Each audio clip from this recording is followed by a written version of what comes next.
बूढ़ा शिकारी कुत्ता की कहानी। एक शिकारी के पास कई शिकारी कुत्ते थे। उसने सबको अच्छी ट्रेनिंग दी थी। सब गजब के फुर्तीले और शिकार पकड़ने में माहिर थे। शिकारी के पास एक बूढ़ा शिकारी कुत्ता भी था। किसी जमाने में वह बड़ा तेज तर्रार और फुर्तीला था। शिकारी के लिए उसने कई शिकार पकड़े थे, लेकिन उम्र की मार से अब वह कमज़ोर हो चला था। उसमें अब पहले जैसी फुर्ती नहीं रही थी, लेकिन शिकारी अब भी उसे शिकार पर ले जाता और बूढ़ा कुत्ता अब भी पूरा दमखम लगाकर शिकार पकड़ता। एक दिन शिकारी अपने सारे कुत्तों को लेकर जंगल में शिकार करने गया। वहाँ एक हिरण के पीछे सारे कुत्ते लग गए। हिरण जान बचाने के लिए तेजी से भागने लगा। कुछ देर में सारे कुत्ते पिछड़ गए और हिरण के पीछे भागना बंद कर दिया, लेकिन बूढ़ा कुत्ता भागता रहा।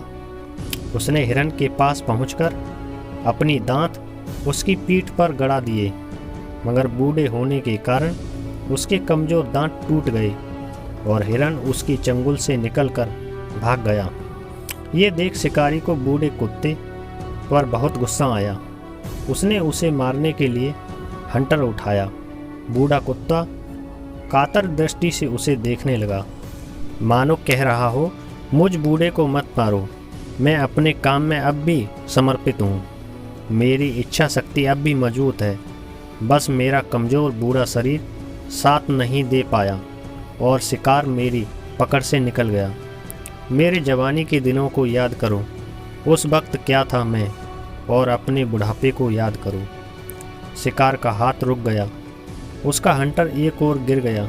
उसने बूढ़े कुत्ते की पीठ थपथपाई और सिर पर हाथ फेर कर कहा, कोई बात नहीं मेरे प्यारे। इस कहानी से क्या सीख मिलती है? उम्र दराज और बुजुर्ग व्यक्तियों से व्यवहार करते समय उनकी जवानी के दिनों को याद करें जो आपने उनके साथ गुजारे, और अपने बुढ़ापे को याद कर लें। Thank you, wish you all the best. ये कहानी आपको कैसी लगी हमें कमेंट सेक्शन में ज़रूर बताएं।